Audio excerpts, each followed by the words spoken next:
Hey, folks, today is Friday, February 19th, 2021. Coming up on Roland Martin Unfiltered, broadcasting live from St. Louis, Missouri, where in an hour, I will be moderating a town hall featuring Tishaura O, who is running for mayor of St. Louis. On today's show, President Joe Biden tours a Pfizer facility as the federal government continues to ramp up their efforts to get all Americans a vaccine, a COVID-19 vaccine. Also on today's show, rally being planned in Michigan after a white neighbor flew a KKK flag in a window facing a black neighbor. Yeah, not cool. Also, giving an update on conditions in Texas, where Congresswoman Alexandria Ocasio-Cortez helped raise $2 million for residents there, along with Beto O'Rourke, while Senator Ted Cruz was in Cancun. Also, folks, on today's show, if confirmed by the Senate, Chiquita Brooks, LaSure will become the first woman to lead the Centers for Medicare and Medicaid Services. Speaking of that, Neera Tanden could very well not be confirmed as the head of the Office of Management and Budget.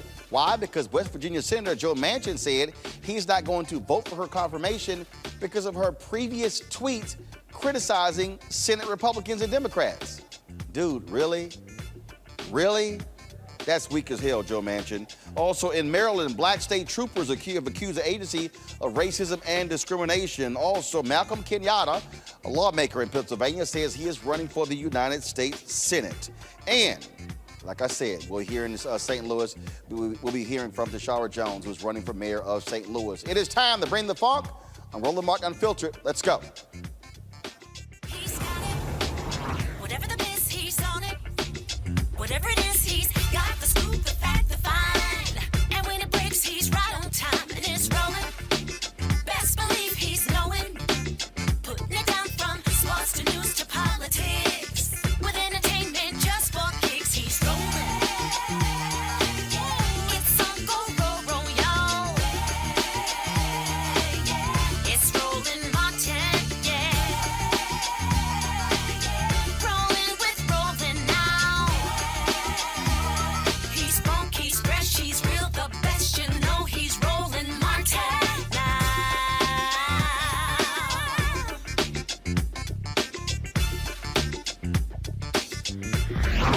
Martin.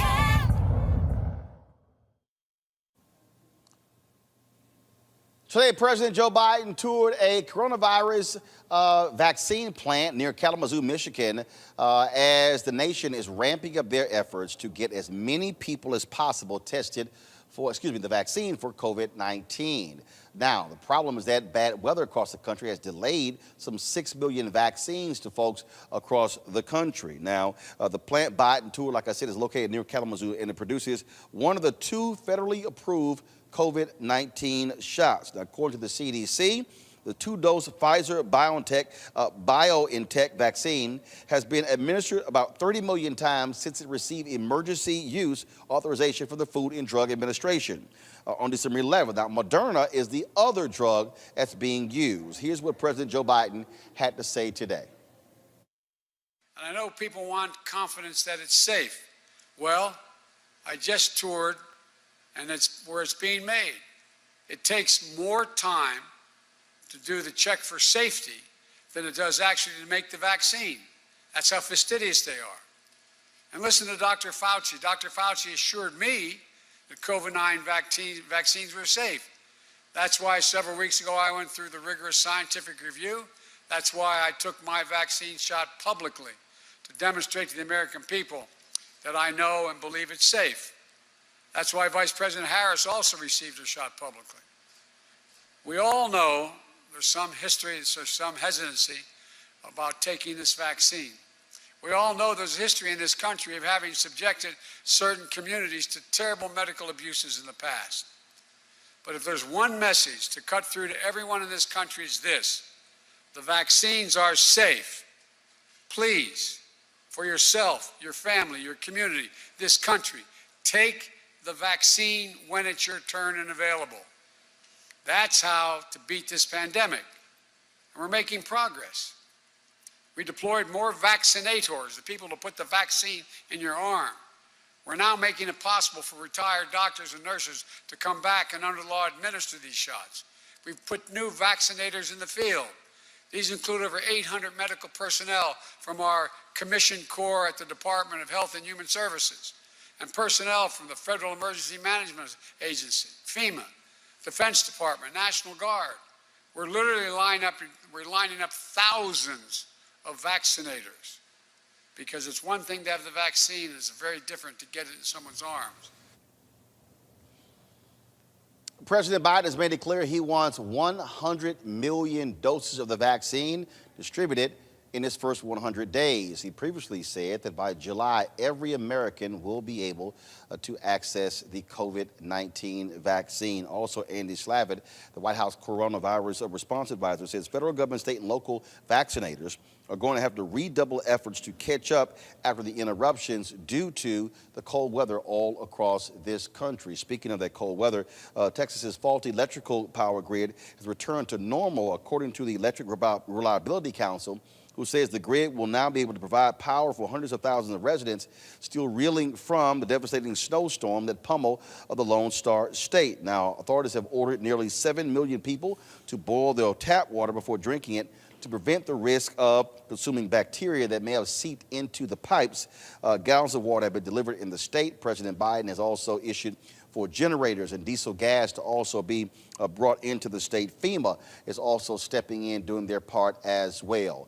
Beto O'Rourke, who lost to Ted Cruz by a couple of points a couple of years ago, has been working the phones with his team. He's been tweeting that they've actually sent out made more than 300,000 phone calls. Well, the last 24 hours, he's also been working with Congresswoman Alexandria Ocasio-Cortez to raise money for folks in need. Well, she announced that they had raised more than $2 million, and she is actually headed to Texas to stand with members there to distribute that money and resources to people as well.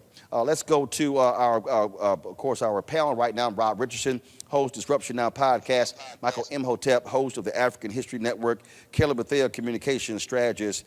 I got to tell you, Rob, it must be something considering all of the crap Republicans have talked, whether it's Ted Cruz, whether it's Dan Patrick, Lieutenant Governor, and others about Ocasio-Cortez, whether you have Governor Greg Abbott yelling and screaming about the Green New Deal, which actually has not even been approved. Yet here you have Congresswoman Ocasio-Cortez, who they deride for being a socialist, who's actually done more to help the citizens of Texas than Texas Senator Rafael Cruz. Yeah, I mean that's quite amazing, right? And you have folks that are just tied to this narrative that she's evil, AOC is evil, she's about socialism, so we can't trust her. And I'm afraid some people are just going to believe that narrative. Like when you go on if you go on Fox News, they will tell you a narrative, whatever you want to believe. You know, there is more nuance within a Disney movie than there is on Fox News. Fox News will make up a character and they'll tell you that Ocasio-Cortez is bad. We don't know why she's bad. She's just bad. And all of a sudden, we got to believe somebody like Trump is good. We don't know why he's good. There's no proof that he's good. He's not doing anything to show that he's good, but he's just good. He's fighting for us. He's making America great again. People want to believe this garbage for whatever reason that they want to. I hope they see now, because it's clear as day. You have this man, he left the United States of America. Not only did he leave his own states, he left the United States of America in order to get away from taking responsibility. And you have his opponent that lost stepping up, and you have Alexandria Ocasio-Cortez, who they think is evil and carnage, is actually helping more than their own senator. I mean, people can hopefully see what's in front of them, but you know, Roland, they're not playing this on Fox News. They're figuring out a way to make up some narrative or some story that somehow is blaming Alexandria Ocasio-Cortez, like she created it. Somehow she is that powerful that she created it from the Green New Deal, like you said. I mean, and some people will actually believe this stuff. It's just amazing. Of course, Michael. Bottom line is Fox News is derangement syndrome. They were the ones who were spreading the BS from the governor, Greg Abbott, blaming wind turbines and solar for the problem when that wasn't the problem. It was coal plants and fossil fuels. That was the problem. But they like lies. Well, let's remember, Roland. Now, Fox News, that was one of the biggest propagators of the Stop the Steal rally and the election was stolen myth. okay, until they got hit with a lawsuit from Dominion Voting Systems, and then also one from Smartmatic. Okay, so you have to understand who you're dealing with. You're dealing with the Fox News crowd. With Ted Cruz. Now, I want to take people back. I posted this on the African History Network Facebook page yesterday, our fan page. Go back and look what House Speaker John Boehner said about Ted Cruz in 2016. He called Ted Cruz Lucifer in the flesh. And he said he called Ted Cruz. No, go. I remember that. I remember. He called Ted Cruz Lucifer in the flesh, and he said he never worked with a more miserable SOB than Ted Cruz. Now, this was one Republican, old white man, talking about another Republican, younger white, well, Hispanic, want to be white, whatever he is. But I mean, so when I saw that about Ted Cruz, he got caught. He got caught. Then he booked a flight Thursday morning for 6 a.m. to fly back. Originally, he's supposed to come back this weekend. He got caught. Now he's trying to put the manure back into the horse, so to speak. Okay, they like that joke down in Texas. But anyway, so you have a lot of people, you have many Democrats calling for him to resign, and he should. Okay, but what he won't, but they should push and call for him to resign. But Alexandria Ocasio-Cortez, who many of them hate, and they can't really tell you why they hate her. And if you ask them what socialism is, they can't tell you what that is either, most of them. Okay. She's doing more to help them than Ted Cruz is. And then Ted Cruz wants to blame his children. He wanted to put the blame on his daughters and bring his daughters into it. Okay? So he's spineless, but this is the same guy who Donald Trump insulted Ted Cruz's wife. But then Ted Cruz, it carries Donald Trump's water. So this is who you're dealing with. That's why he has to be voted out of office. He's up in 4 more years, I think it is. That's why he has to be voted out of office. Here's the deal here, Kelly. And bottom line is this here. When you talk about care and compassion, you have Republicans who love to trash Ocasio-Cortez, Congresswoman Ilhan Omar, Congresswoman Ayanna Pressley, Katie Porter, always about the squad. But the reality is you see the lies and the disinformation and making things up coming from Republicans out of my home state of Texas, and they screwed up. And you know what? And here's the crazy thing. It's actually smarter just to go ahead and say, we screwed up, we're going to make it better. No, Greg Abbott wants to run around and lie, blame, no, not fossil fuels. And what's even more embarrassing, it's a little hard to be the governor of the energy capital of America, and you can't even get the damn energy straight when it comes to your citizens when a major snowstorm hits. And so I just get a kick out of the constant lying and the back and forth, and they're paying the price for it, but the question is, will they pay the price at the polls come 2022? That's the real question. Regarding your last question, whether they will remember in 2022, I certainly hope so. Not just because of the trauma that I'm sure will be lingering after this moment in time, but also the history of the state in general over the past 4 years have gotten virtually nothing out of the Trump administration. Biden is trying to do his best to make sure the entire country is good.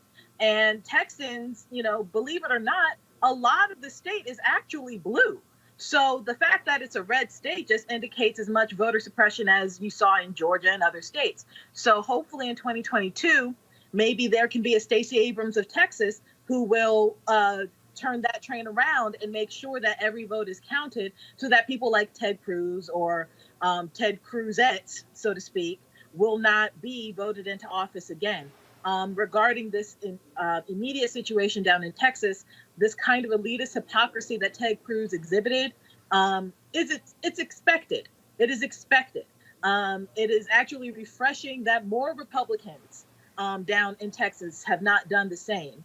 But somewhere along the line, they realize that they are actually public servants, whether they serve themselves in the public or whether they actually serve the public.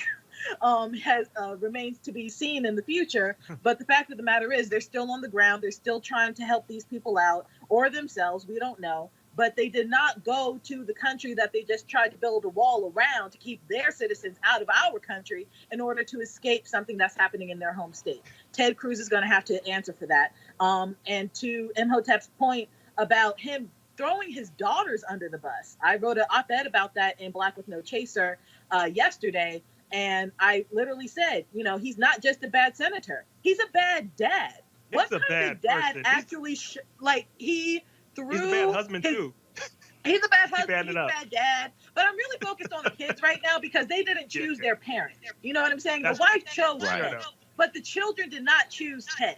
And the children, you know, yes, they were suffering like every other child in Texas. And then for him to blame the children for doing something out of their control when, according to the New York Times, it was really the mother's fault and the group chat saying that she freezing, quote unquote, in all caps, saying that and flying out on Wednesday. So it's just a cluster mess over there, and he should absolutly resign. But look, he's not going to, and we know this.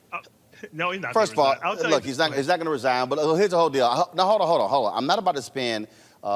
Here's the greater issue. The greater issue, sure, Ted Cruz is a liar. That's what Rafael Cruz is.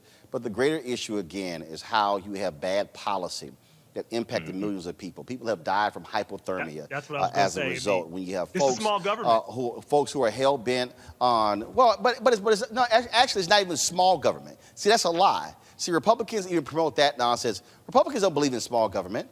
They believe in government they control. That's what they believe in. They don't believe in small government. Okay, they don't want to pay government they control. They don't want to pay the infrastructure for this. That's what I'm trying to say. Like, but they spin it as small government. But you know what though? It's not. No. But see, it's even to deal with the infrastructure. Here's really what the fundamental problem is in this country. The problem in this country is, yes, we like doing shit cheap. And then what happens is stuff explodes or bridges fall or things crumble and catch on fire. And then we go, oh, what are we going to do? When I say in this country that you have to follow the money, that's what Americans do. People sit here and they want to play this whole thing cheap and they want to get away with it. I mean, understand the only reason we have safety protocols on cars in this country is because people died. And the car companies, everything is always too expensive because they've gotten with actuaries and said, well, we're not going to spend this here because if X people die, it's gonna, so we can live with these deaths as opposed to doing what's right. And this is where, again, I would hope all those folks who froze their ass off in Texas would remember that the next time you go to the polls and you vote for these idiots like Greg Abbott and Dan Patrick and Ken Paxton, the Attorney General, and the others who run Texas government. But Republicans can't even try to blame this on any Democrat. No. Here's the deal. They can try, but here's the deal. Republicans control every statewide office into every one. Democrats do not control a single statewide office in Texas. So the GOP, this one's on you. No, it's all them completely. This is a choice that they made, though, right? That, to your point, just to connect it, Texas decided to be independent and they didn't want to be tied to the federal system. So they didn't have any type of safety measures in place for extreme conditions. And this is when I say this is what you get when you get a government that, whatever you want to call it, small government, ineffective government. This is what the government that Republicans advocate for. One that doesn't work, it's ineffective. One that when you need it, it's not there because you've bled it dry. You've given tax cuts to people instead of investing in infrastructure. This is what you get, and I hope people understand that. To your point, what you get, Rob. Like my thing is, the irony is, had they actually invested in renewable energy and other energy options and things like that, they wouldn't be in the situation that they're in right now. If they actually weatherized the pipes, they wouldn't be in this situation right now. So there's a lot of things to consider. I agree. Now, let me ask you, let's go to our next story, and that is Senator Joe Manchin of West Virginia has announced that he is not going to vote for Neera Tanden, who was nominated by President Joe Biden to be his budget director. Why? Because he didn't like her mean tweets about Republicans and Democrats in the United States Senate. Now, keep in mind, Manchin voted for a number of Trump's judges. Manchin voted for Jeff Sessions to be Trump's attorney general. Manchin voted for Brett Kavanaugh to be on the Supreme Court. Michael, this is what happens when, again, Democrats, you have a 50-50 tie, and one person can actually cause things to tumble down. Now, here's the deal, okay? That's Manchin's vote. I'm not assuming every Republican is going to vote against Neera Tanden. Susan Collins, Lisa Murkowski, Mitt Romney, Ben Sass, any of them could actually vote for her. She still wins. But again, this shows you Manchin's thinking. But what gets me is we just dealt with 4 years of Republicans. Oh, I didn't see the tweets. I don't read his tweets. Say nothing. And this dude is tripping on some tweets she sent. Sit your punk ass down, Joe Manchin. Well, you know, I've said this before about Joe Manchin of West Virginia. He's spineless also, close to, he's not as bad as Ted Cruz, but to me, he's close to it. I remember after Sandy Hook and Joe Manchin was sitting there crying with the parents of the survivors and talked about he's a dad too, things like that. But then when it came down to it, it was a vote or something he didn't support. It was dealing with background checks, if I remember correctly.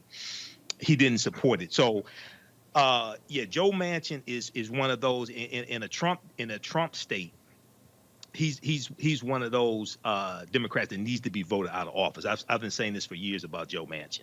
You really can't count on him, and this is an example of that. So, you know, all the tweets from Trump. And not only that, when you had the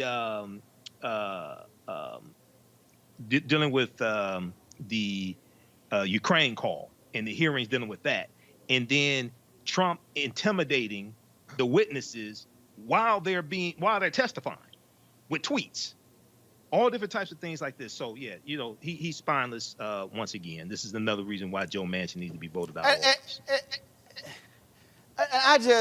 But this whole, oh my God, her tweets, did you really say that? I mean, sit your whiny asses down. Her past tweets have nothing to do whether or not she could be the budget director, Kelly. Nothing. No, they don't. I do believe that you need to do thorough investigations on people who are going to be appointed to positions such as this. I do not believe that such criteria in these investigations should include tweets when you are a private citizen. I do not, especially when said tweets do not reflect on the job that you are assumingly going to be appointed to. Manchin is definitely a hypocrite in this regard. Granted, she did say things on both sides of the aisle that were insulting to both Democrats and Republicans, but considering that we just got out of 4 years of a lunatic on Twitter we just got out of an impeachment trial, and a lot of the evidence was based on his Twitter feed, and he still got acquitted. I do not see why we need to raise the standard or raise the bar to a Democratic nominee just because we know she's a good person. It's like we lower the bar for people that we know are bad, but we raise the bar even higher for those that we know are good. And it's just not fair. The bar should stay where it is, and you should govern yourself accordingly. Manchin is not doing that. Rob, I'm sorry. Again, here's the deal. We're going to have to put up with Manchin's crap where he wants to control the agenda. You already see people in his state pushing him when it comes to the $15 living wage, and he doesn't want to support that. The point of this here, again, Democrats are going to have the guts to challenge him.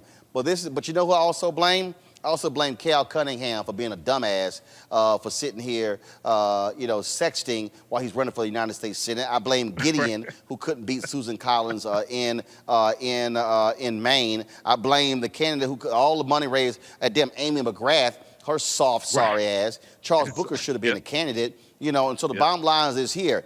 If Democrats actually had some candidates who knew how to run real campaigns, you wouldn't be in a 50-50 tie. Yeah, that is part of it. I'm going to say, really to Kelly's point, so Democrats have to be saints and Republicans get to do whatever. So that's kind of like the standards we're putting in place now. So if you do anything wrong or you say something that's a little bit off or is not absolutely politically correct, then you have to get fired. But apparently, if you're a Republican, you get to commit insurrection. You get to, betray the country.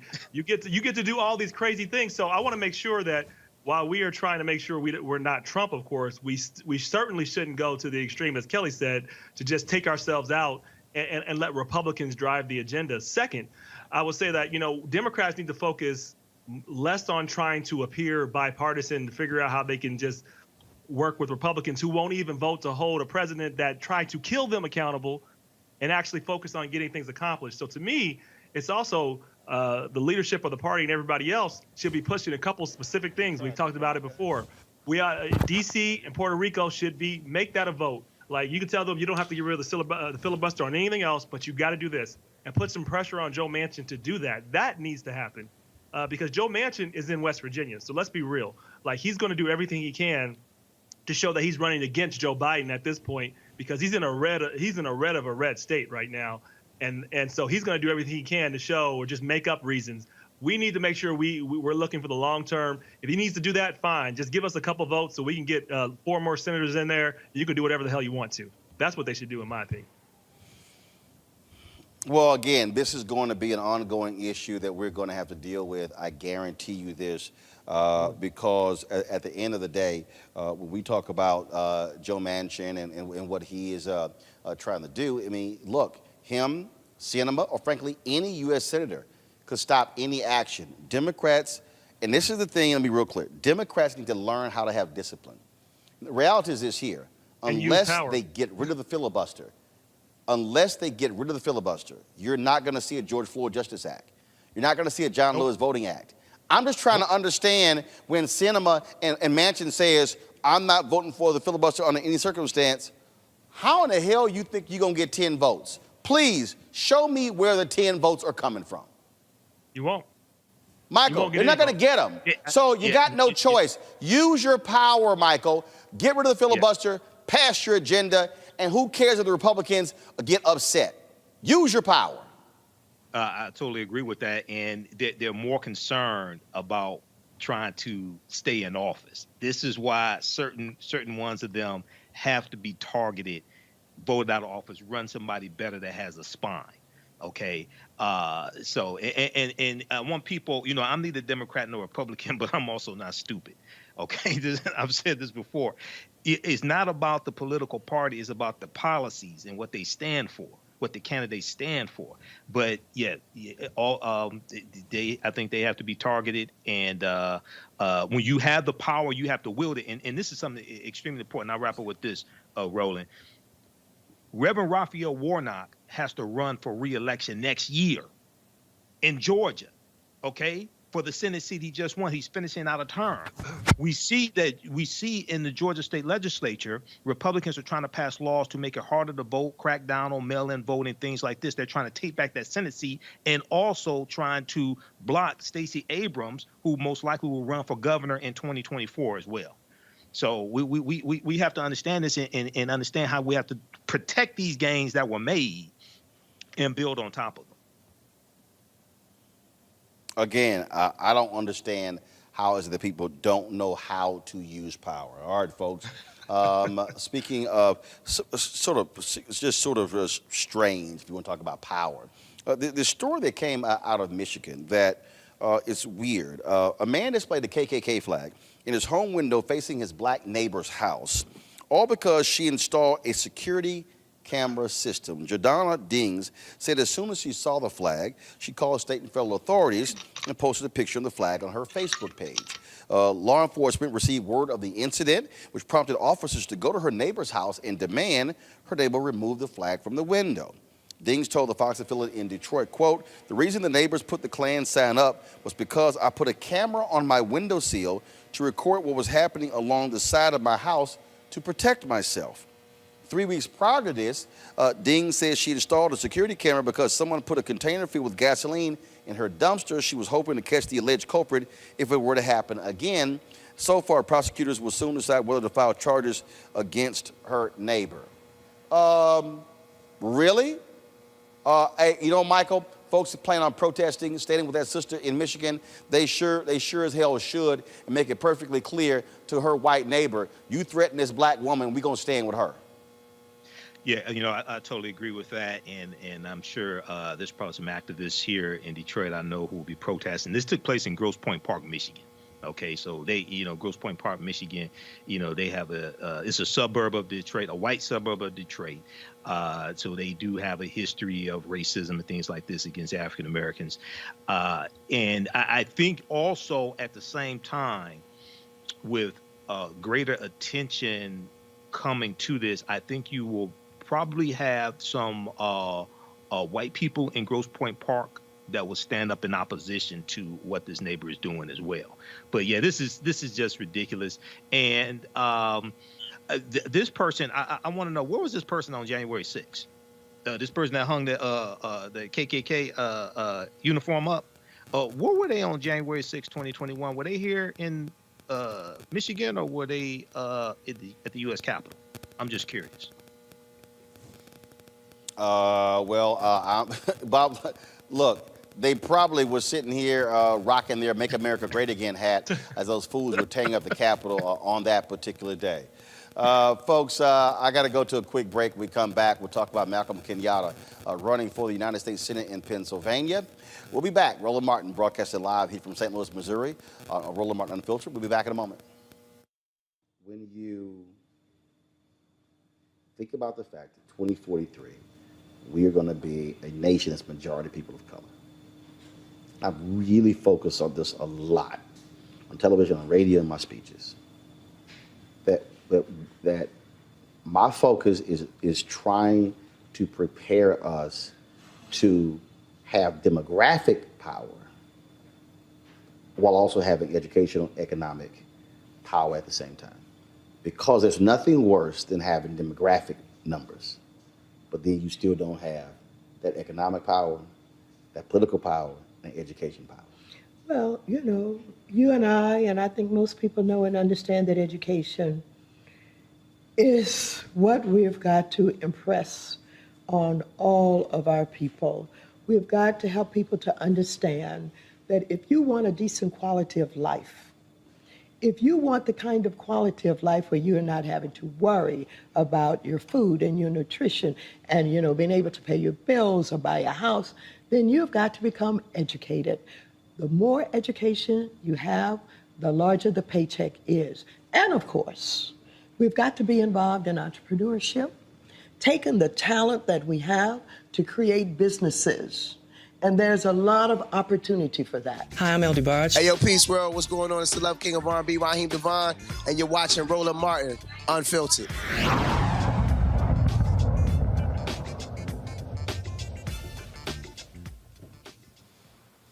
Folks, Pennsylvania lawmaker Malcolm Kenyatta announced yesterday he is running for the United States Senate in Pennsylvania. Pat Toomey earlier announced he was not going to be seeking re-election. A lot of folks are running for this seat. The lieutenant governor of the state has already announced it. This is one of the critical seats that Democrats are targeting in 2022, hoping to expand their majority. This was the video that Kenyatta put out. He is an openly gay man, and he also recognizes that's going to be an issue, but he says, bottom line is, that is the diverse state that he believes Pennsylvania is. Check this video out. Government hasn't worked for working families like mine. I know what it's like to see an eviction notice, to work a minimum wage job. My first one was at the age of 12, working to support my family. My dad was a social worker. My mom was a home health care aide. No matter how hard they worked, they struggled to make ends meet for me and my siblings. And unfortunately, my story isn't that unique. It's familiar to Pennsylvanians all across the Commonwealth. Working families from Philly to Erie, from Scranton to Johnstown, from Bethlehem to Uniontown are resilient and leaning on one another. But Pennsylvania and America are at a crossroads. After 4 years of division and just over a month since a failed coup at the United States Capitol, we face a question of who we want to be as a country. But we also face a recognition what's been broken has been broken for more than 4 years. We have to answer the question at the heart of every campaign. Who should government work for? We need policies that actually speak to working families and lift them up. We have to choose. Are we going to go down the path of darkness? Or are we ready to bring a new day to Pennsylvania? A new day that demands we acknowledge how out of reach the American promise has been for too many of us. A new day where we confront head-on challenges in healthcare, in climate, in gun violence, and poverty. A new day where we don't just talk about justice, but we make it real in our lifetime. A new day where no matter who you are, who you love, how you worship, you get a fair shot.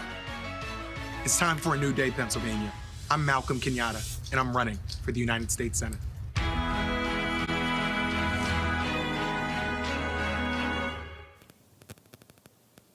Question Kenyatta's going to have to face in Pennsylvania, Kelly, is Pennsylvania liberal enough not only to elect an openly gay black man? Remember, Democrats often say once you get outside of Pittsburgh and Philadelphia, Pennsylvania is Alabama. I'm sorry, Roland. I'm having a hard time hearing you, but I did hear the question. I don't see why we, or not we, but Pennsylvania as a state cannot vote a black gay man into the Senate. If we as black people have constantly and consistently voted white, straight men into office to represent our needs, I don't see why white people can't do the same when it comes to this black gay man. It's not like his issues are any different than a heterosexual person's. It's not like he came from a different planet. He is from Pennsylvania. He represents Pennsylvania. My understanding is very well in state representation. I don't see why he can't carry on into national representation of the state to do the same thing. Frankly, we have pushed across the country for these red states or historically red states to turn blue. Why? Because the stakes have never been higher. It's not just about voting Trump out of office. It's about voting racism out of office. It's about voting xenophobia out of office. It's about voting elitism out of office. And the Democrats are the vessel for that message. And whoever carries that message needs to be in that seat. So in my view, Kenyatta I don't see why he shouldn't be in that seat. I just don't. The issue you're dealing with, Michael, isn't the fact that the issue not that he's gay, issue that he's black, issue that he's liberal, is that he's gay, black, liberal. We're talking about Pennsylvania. We're talking about and again, I'm telling you, look, when you talk about that state, you talk about in terms of how folks there vote. Again, Democrats have always had sort of these moderate, middle of the road. So the question is then going to be, what kind of candidate comes out? The Republicans are first of all going to call anybody liberal. Hell, they called Joe Biden a socialist when he ran in Pennsylvania. What Democrats are, so let's just be real. Let's just be real clear, okay? In terms of what you're dealing with here. But these are the issues that are going to come up. He has been a strong voice in the Pennsylvania legislature, but we're dealing with, again, let me say it again, Democrat consultants will tell you, is Pittsburgh and Philly and the suburbs, and the rest of the state is Alabama. Yeah. Alabama. Right. Well, you know, Malcolm X used to say, anytime you're south of the Canadian border, you're in the South. So living in Michigan, you know, I totally understand that. What he'll have to do, I've seen him on MSNBC a number of times. He's very dynamic. I'm not sure who else is going to be running. We'll have to see how everything matches up. But what he will definitely have to do is build a multiracial coalition focusing on the issues, focusing on the how policies, whether we deal with COVID relief, whether we deal with supporting a living wage. Hopefully it'll pass by the time this election happens. Hopefully $15 an hour pass by the time this election happens, but we don't know. But showing how policies impact people across racial, ethnic, gender lines, what have you, to build that coalition to win as U.S. senator. So we'll see how this matches up. We'll see how this turns out. But good luck to him, though. But he is dynamic. I've seen. I could tell he's passionate. Also, he seems like he has a real commitment to his constituents and to trying to make their lives better. The thing that people have to understand, Rob, that you're going to see, Democrats are going to be extremely cautious. They're going to be looking for, frankly, moderate candidates. When we start talking about the places that are going to be in competition in 2022 for the United States Senate, trying to find a candidate to run against Senator Marco Rubio in Florida. Significant Cuban vote, Venezuelan vote. Democrats probably are going to say, hey, do you nominate somebody who also is Latino to counter that with for Senator Marco Rubio? You're trying to replace Burr, who's not going to run for re-election in North Carolina. Same thing. You're dealing with a state where typically you're going to have a moderate Dem, a maybe center-right Dem who's running. You're dealing with that as well. Now you talk about Pennsylvania as well. And then, of course, you got Johnson in Wisconsin.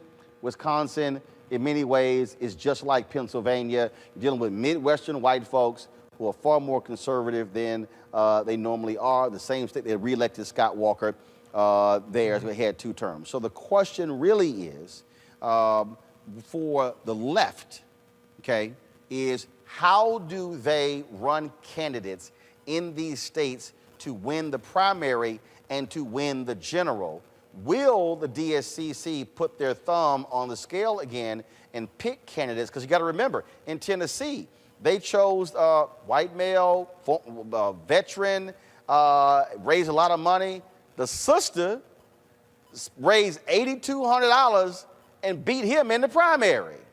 Yeah. Yeah. So and then got crushed in the general.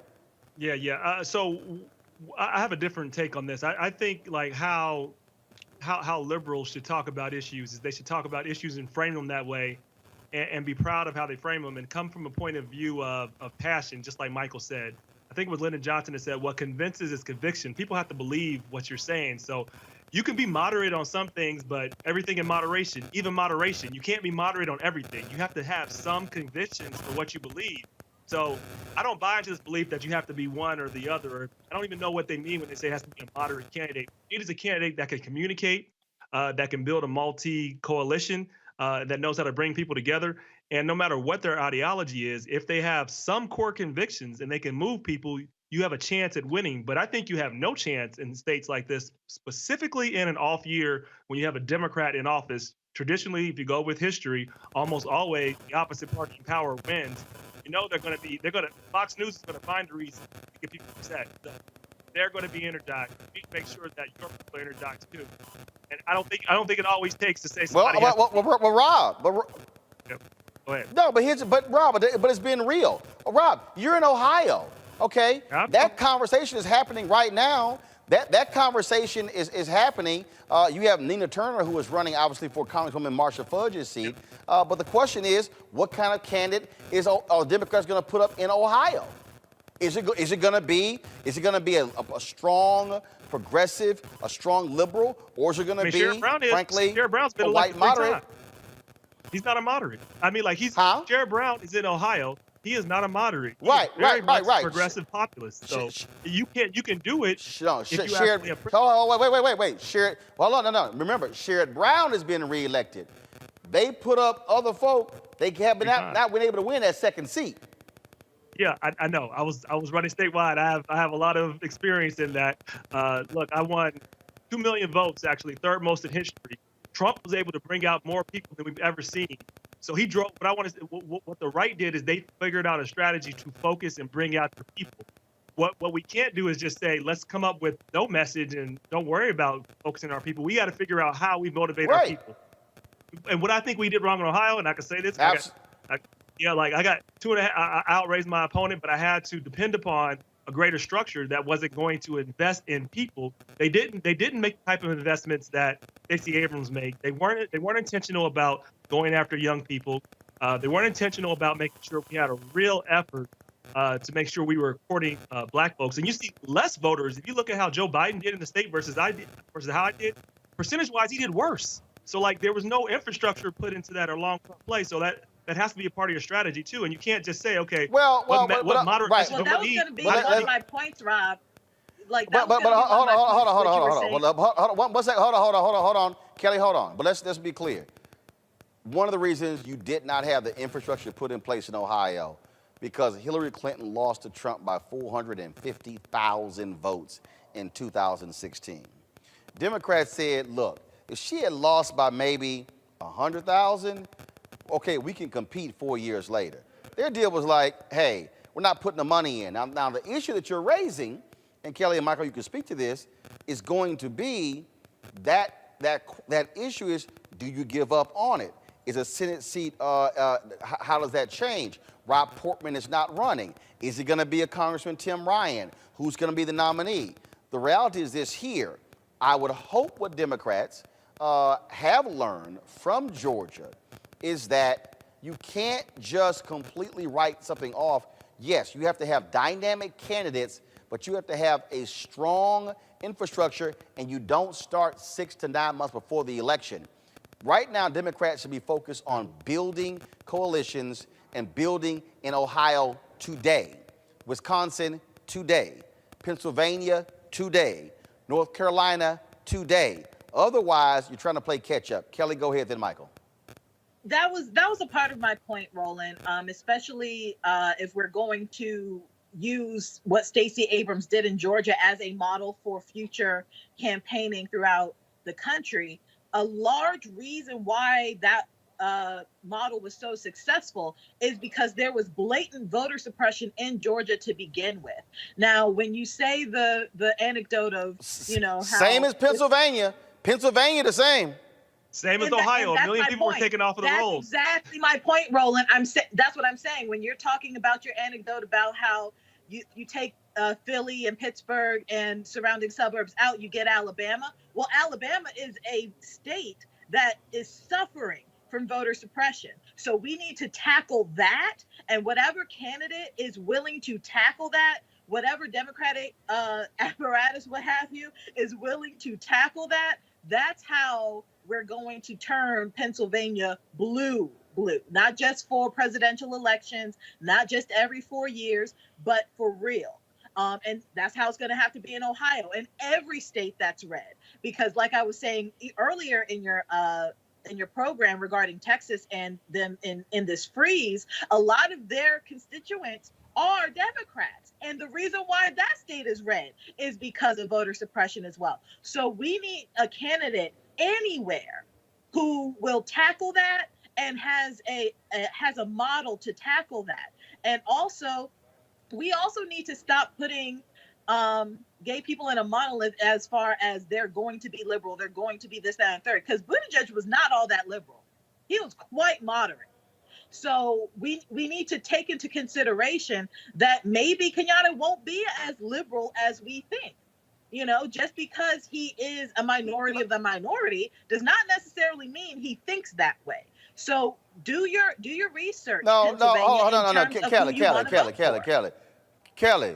Kelly, have you actually, Kenyatta's a liberal. I understand that. Okay, but if you act, no, we're not assuming he's a liberal. He is a liberal. The point that I'm making, which is the point that we're dealing with, that Pennsylvania, right now, Republicans control the legislature in Pennsylvania. So right now, they're trying to change the law to boot out, literally, they're trying to change the law in Pennsylvania. And in fact, I reached out to Kenyatta to get him on the show to discuss this, where they want to go from judges being elected statewide to them elected via district model so they can control the judges, control the state Supreme Court.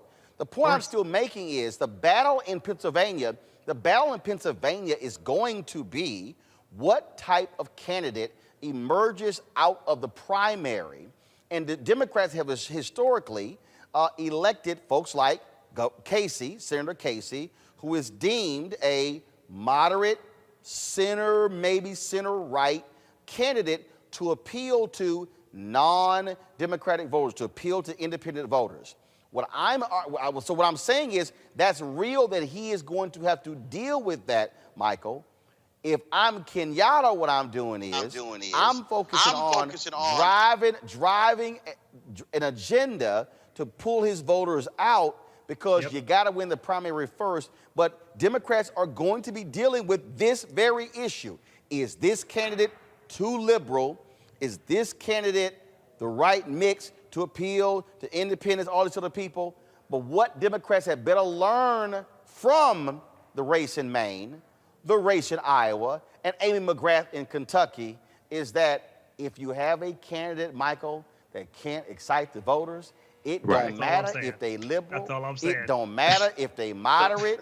It don't matter if they conservative. Your ass is gonna lose, and you can raise $50 million like Amy McGrath, and you can be left with $30 million, and you got blown out. Yep. Yeah, I agree with that, because you're going to have somebody who can galvanize support, get people to turn out, and energize people. Okay, energize people, and we have to also understand. See, this is going to be a off-year election. It's going to be a midterm election. So typically, in midterm elections, the turnout is less than a presidential election. So you have to have somebody who can energize the base, and then they have to take a page from Stacey Abrams and turn out those disaffected voters. Turn out those voters who normally don't vote, target the youth, but deal with the policies and show directly how policies will directly impact people's lives and make their lives better. But yeah, you're right about that. You got to energize. I'm gonna tell you right now, what Kenyatta's gonna face are Democrats trying to decide early on how they gonna pick a middle of the road person. And what should be happening, this is what really should be happening. And I'm gonna quickly, a very short, 20 seconds each. I think what Democratic activists should be doing right now is applying pressure to the DSCC and Chuck Schumer and say, don't you pick our choices before the primary. I believe if Charles Booker could have beaten Amy McGrath, if they had not made her the anointed one. She barely beat Charles Booker. He would have gave Mitch McConnell a hell of a lot better race than, frankly, she did. Absolutely. And so I just want to get what y'all thoughts about that. Should the DSCC sit out primaries? First, you, Michael. Yeah, I think they should sit out and let the people decide who the candidate's going to be, as opposed to trying to anoint the candidate. Definitely. Kelly, should they sit it out, or should they put their thumb on the scale and pick a candidate who can win the primary, who they think can win the general? I don't think that they are in touch enough to make that decision at this point, as evidenced by last election. So I do think they should sit it out. I don't think they will. But in the case that they do not sit it out, I really need them to listen to the constituents of Pennsylvania and other jurisdictions. And I also really need them to do their thorough research on each individual candidate who is running under the Democratic ticket, and not just because of some type of backroom deal in which they want a certain person in office because of X, Y, and Z. They definitely need to do their research if they are going to not sit it out. But I do believe that they should sit it out. They should do Rob, what do you think? They should do the exact opposite of what they normally do. They lose a whole lot, so do the opposite of what they usually do. So they should sit out and let good candidates be good candidates, because they're not very good at picking this. I got you. All right, folks, I surely appreciate it. Thanks a lot, all of you, for joining us today. I got to go to a break. When we come back, we're going to chat with Tishaura Jones. She is running for mayor of St. Louis. We'll be chatting with her right here on Roland Martin Unfiltered after this break. We'll be back in a moment. For Black Americans, right, because of slavery, because of the complete destroying of the past, there really is no direct connection to various African countries. Right. But the reality is, for Latinos, and even if you use that phrase, first of all, I'm from Texas. So in Texas, Hispanics is used. Other parts of the country, they say, no, call me Latino. Mm-hmm. Other folks, call me Chicano. And so you also sort of have that going on. There's a connection with country as well. Right. And so if you're from Mexico, if you're from Colombia, if you're from any other particular country, it's, yeah, I'm here, but I'm also from there. As opposed to, no. This is my country. I'm involved in everything here. I think that's also something that's also at play. It is at play, and it's unfortunate because it happens even when we're not talking about politics. I think that Latinos, the word, it's very divided because we all have this allegiance to this other place that we came from. But I believe that that's not helping us. That's not unifying the country. We need to come together and understand that this is where you're raising your kids. This is where you're paying taxes. This is where you're living. This is your country. This is where it matters. You know that there is not a piece of your life that government in some way does not involve. I mean, I crack up with these conservatives who talk about down to your name. Everything. Down to your name. Everything. I mean, just if you actually sat down and said, okay, what part of my life? Let me try to find something in my life that government in does not have a part of. I can't think of a single thing. You can say, fine, they don't impact my marriage. Yes, they do. Because you got to get that marriage license. Yep. From the birth to the tomb. And if you're going to be here in the United States of America, whether you like it or not, you got to know about it. You got to know its history. Because when somebody knows about you more than you know yourself, that's slavery. That's volunteer slavery. Yeah. So it's almost like double the education we got to pick up of what this place is all about, how it works, how it runs. I'm a firm believer, being in 112 countries, that you got to think global and act local.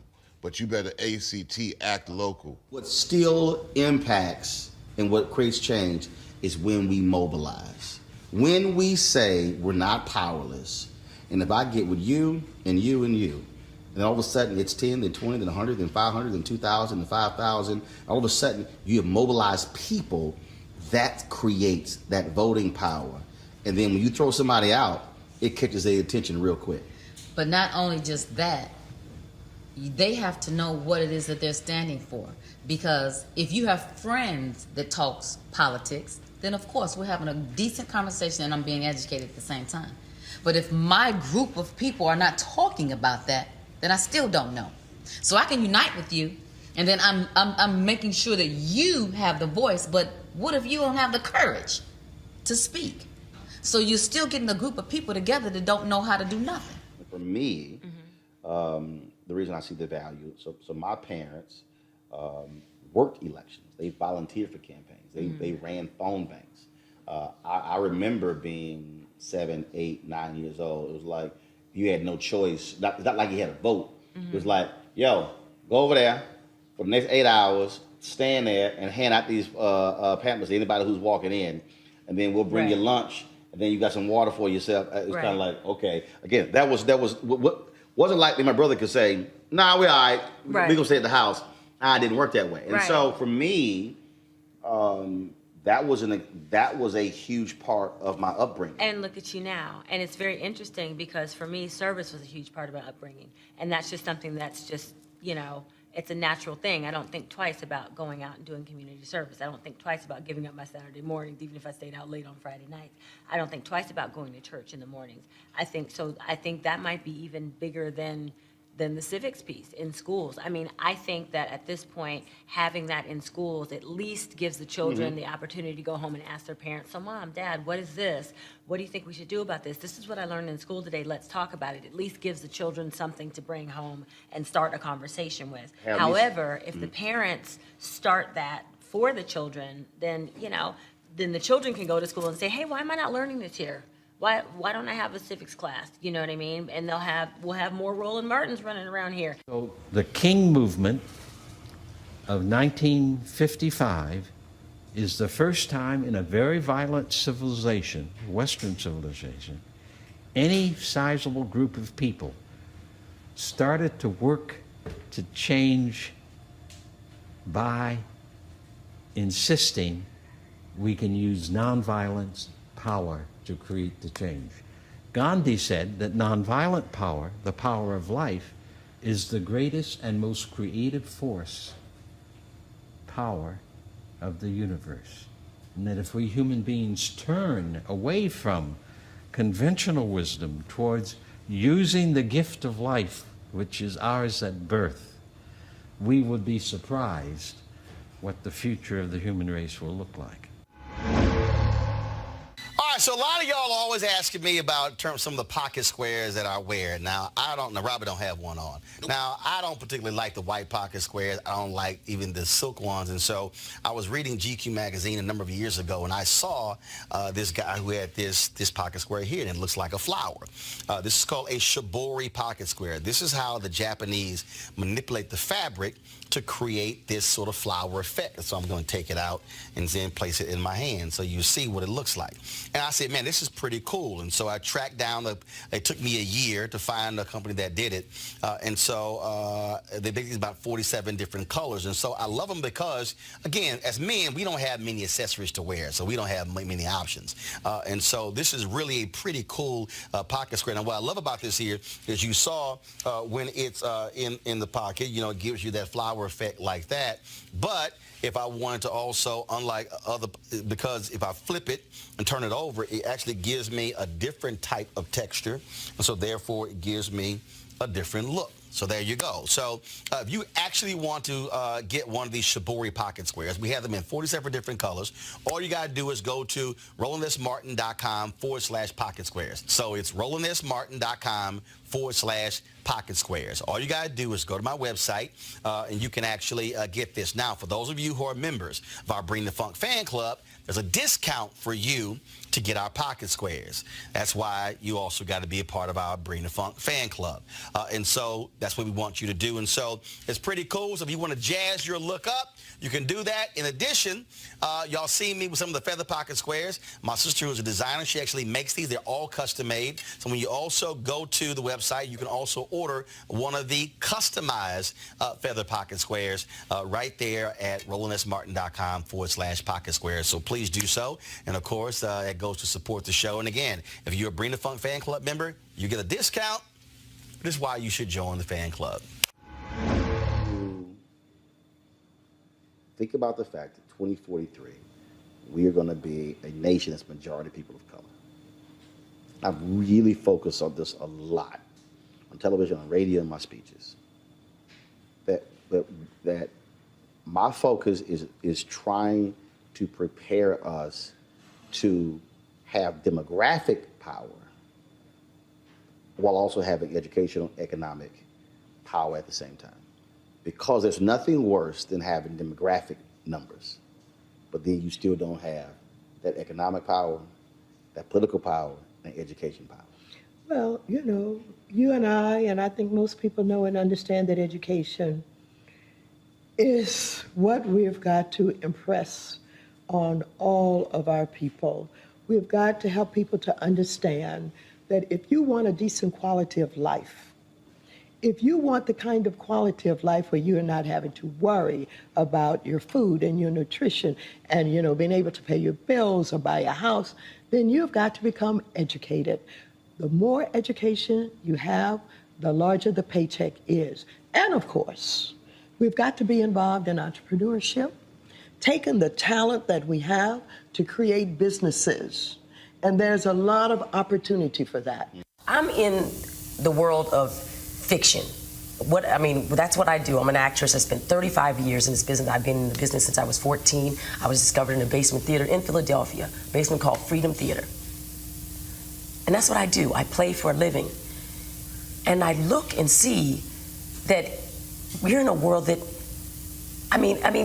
it's bizarre where you can't tell the fake from the real. These people are not faking it. That's what they're going to, they're willing to put their whole lives, their families' lives, everything they've accomplished around looking pathetic and weak around a table because this man showed up and told them that, that he was the one and everybody should follow him. He didn't even have a good argument. He's not Martin Luther King. He has no words, he has nothing. He's just rich and white and male.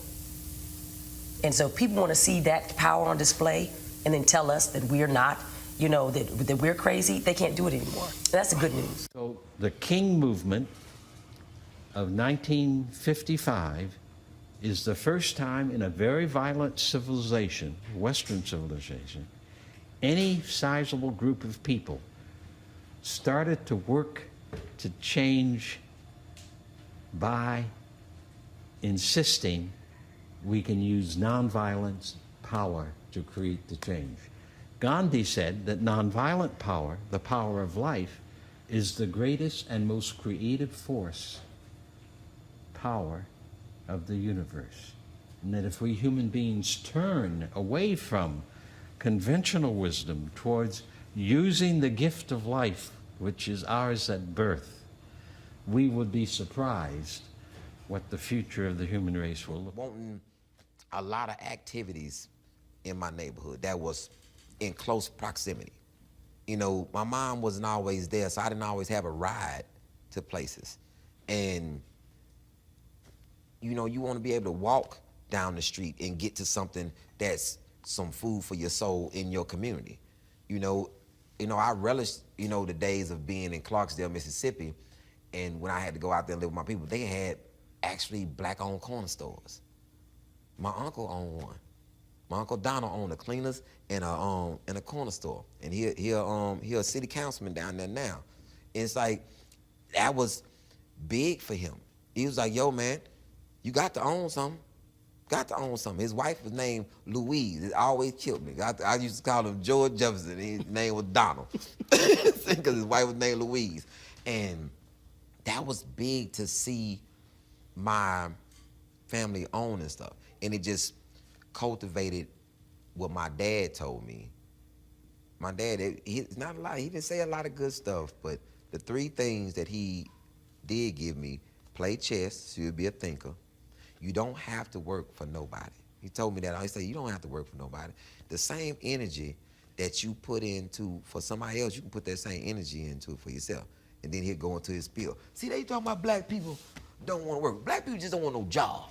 You know what I'm saying? We don't work for nobody else. We want our own stuff. That's it. Give me my own stuff. I come to work every day. You know what I'm saying? he going through his own spiel. And, like, I don't work for anybody. I'm Deion Cole, and you're watching Roland Martin Unfiltered. Stay woke.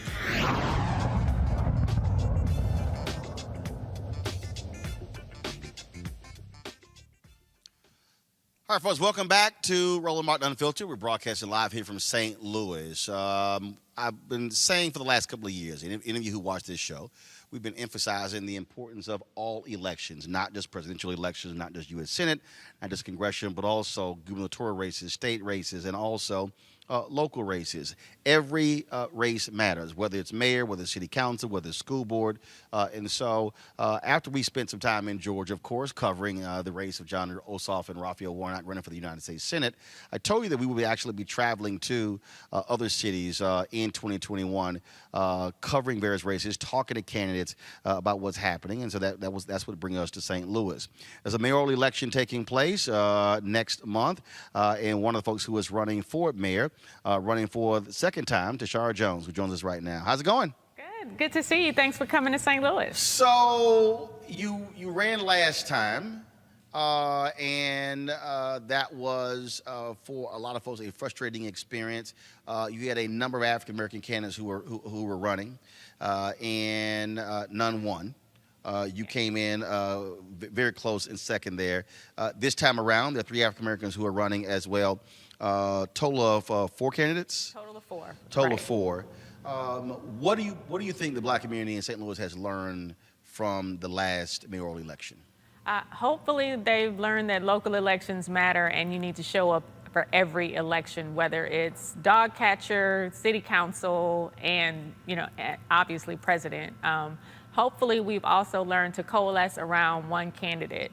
While we still have 3 African Americans in this race, the thing that's different this time around is that we have approval voting. So people get to vote for as many candidates as they want to in the primary. And so you have ranked voting. It's like ranked choice, but they're not ranked. So the top 2 vote getters then go to a runoff a month later.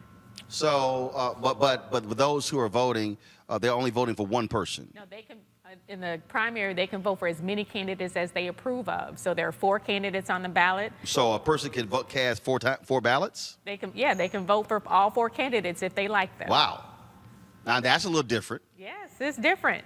That's real different there. So with that in mind, what was the turnout in the last election? 28%.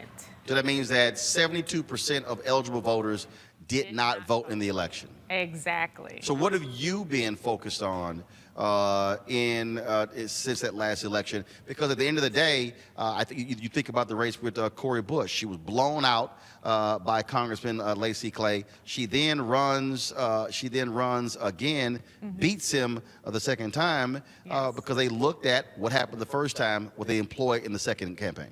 Yeah, so this time, well, the last 4 years, we've spent all that time just having conversations with people, telling them also about the current administration's record, and they've also seen that there hasn't been much movement.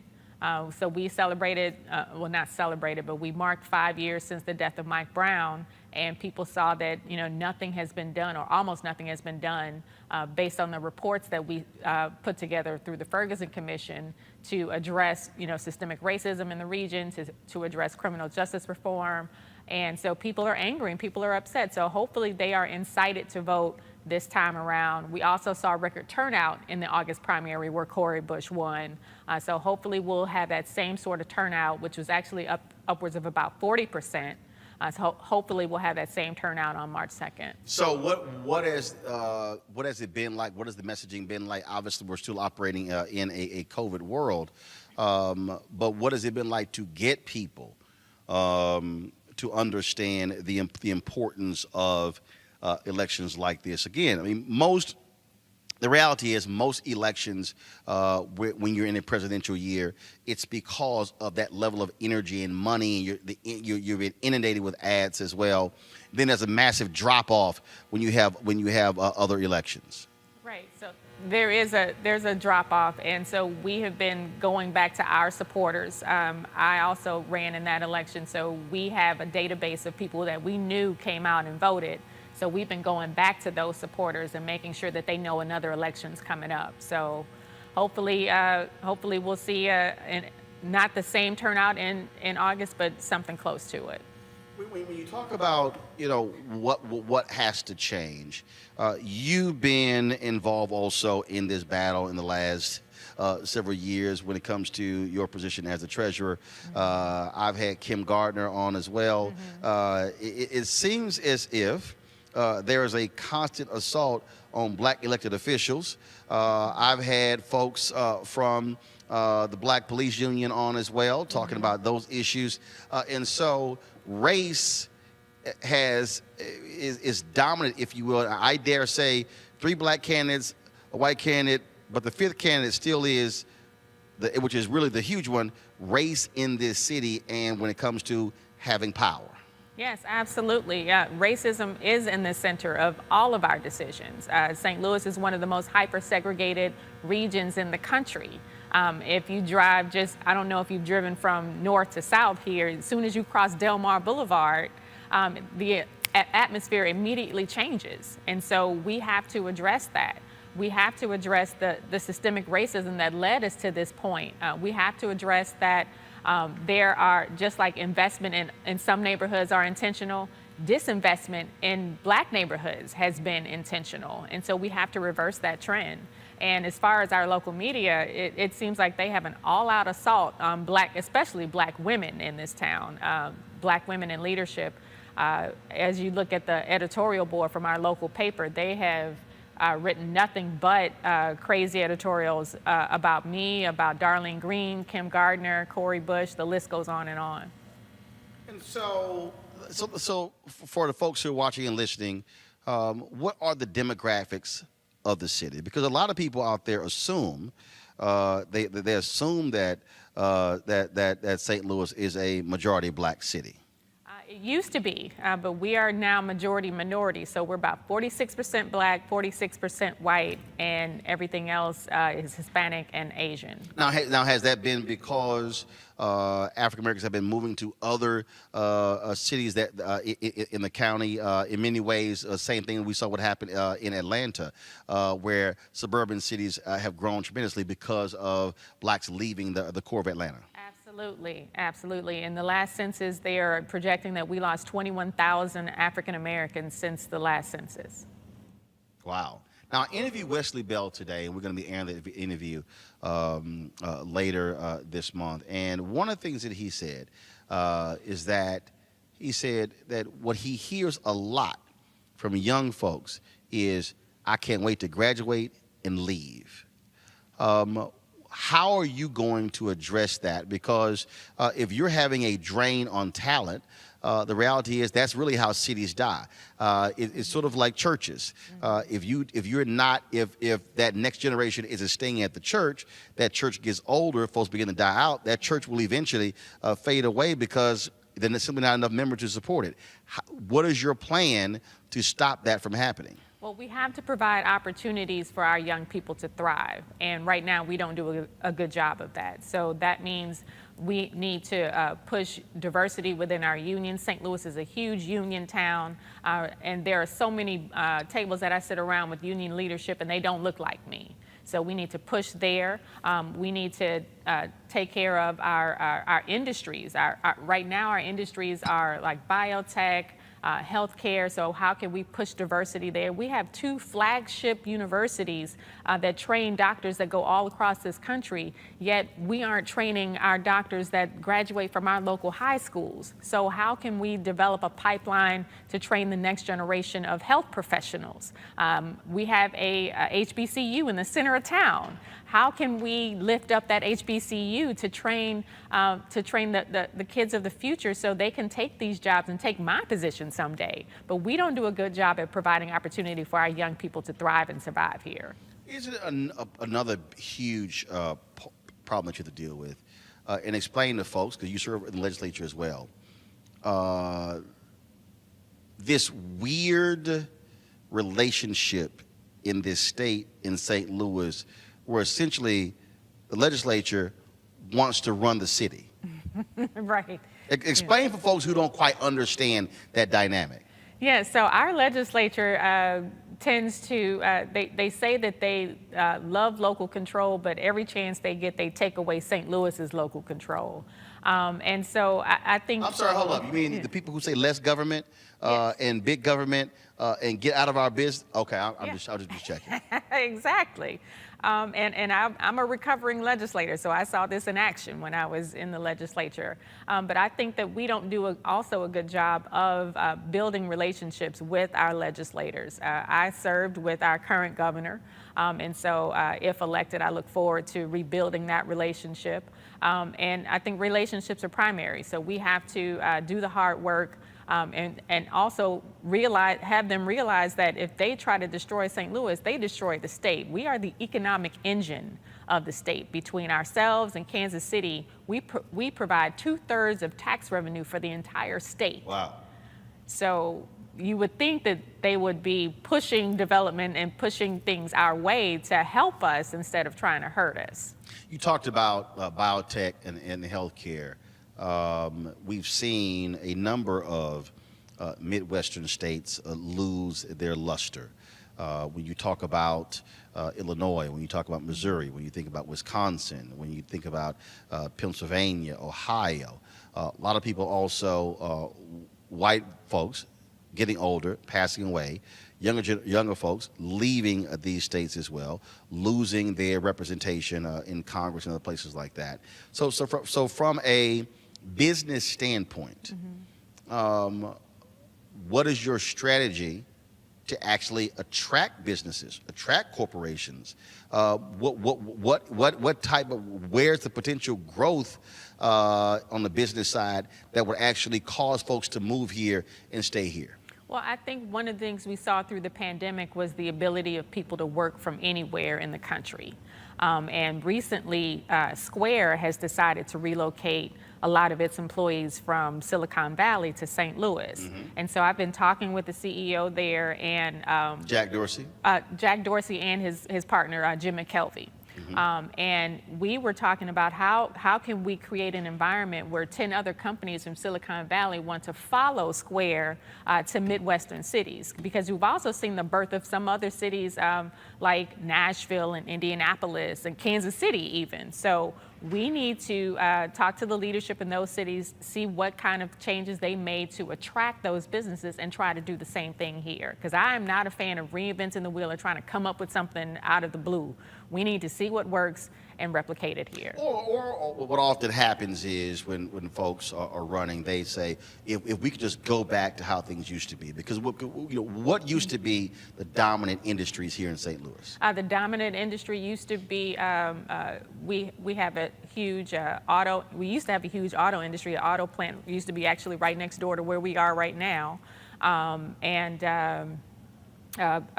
Boeing, or what used to be McDonnell Douglas, used to have a huge plant here, and now so they have other plants across the country. We still have some of that here, but not as big as it used to be. And obviously, being in St. Louis, Anheuser-Busch, huge as well. Right, yeah, but InBev bought Anheuser-Busch, and now they have a smaller footprint here too.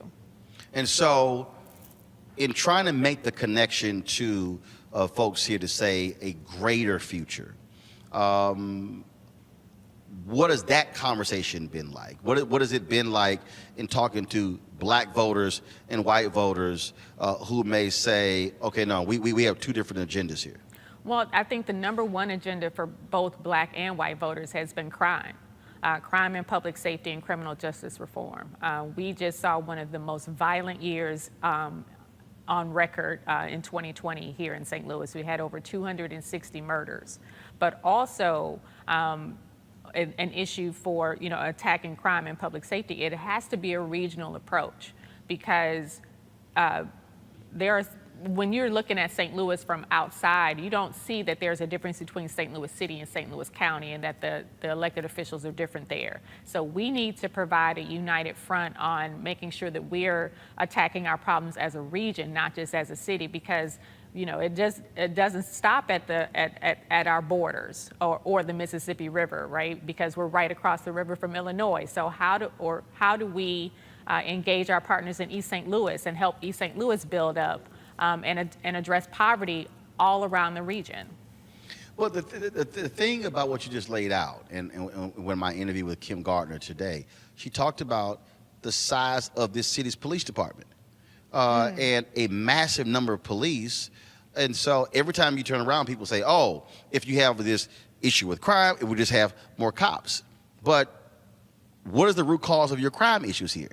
The root cause is poverty. And mental health and substance abuse services. So police don't need to be the only answer when you dial 911. And St. Louis has the largest size police force of 10 other cities our size. Okay, repeat that for the person who might have missed what you just said. St. Louis has the largest police force of 10 other cities our size, even larger than Cincinnati and Pittsburgh, which are the same population. They have the smaller police forces than St. Louis. Wow. So obviously the idea of saying, hey, more cops is not the solution. No, it's not. It's more social services. It's more it's more diversion programs. It's more the things that Kim Gardner and Wesley Bell are working on. It's making sure that, again, that cops aren't the only answer when you dial 911. Because also, St. Louis has more police shootings per capita than 100 cities in the country. But you also have what has been described by both of those individuals I talk with, what they call one of the most racist police unions in the country. Amen. How have they been? I take it they are not a fan of you running for mayor. No, they are not. They are not. And I served with the business manager, Jeff Rorda, when I was in the legislature. And I've told anybody who will listen, he does not have an audience in my office. They're going to have to change if they want to deal with me. And so for folks who don't know, again, some cities have a strong mayor, council form of government. Some have a city manager form of government. What's the form of government here? What authority does a mayor really have? So they say that St. Louis has a weak mayor form of government because I require at least one other vote to make any spending decisions through the Board of Estimate and Apportionment.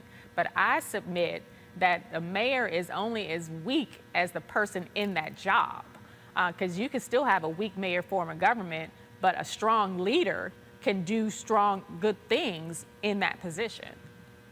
When it comes to overseeing the police department. What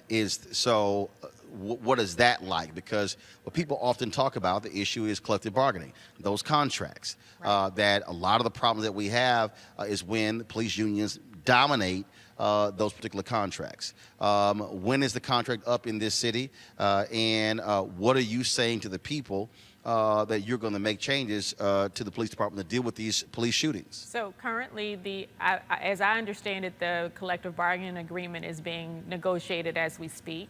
And that's with a small group of people that includes the personnel director, the director of public safety, and obviously the police union and a couple of others. And I'm not sure if they're going to reach their negotiations before we get to April 6th or April 20th, which is when the new mayor will be sworn in.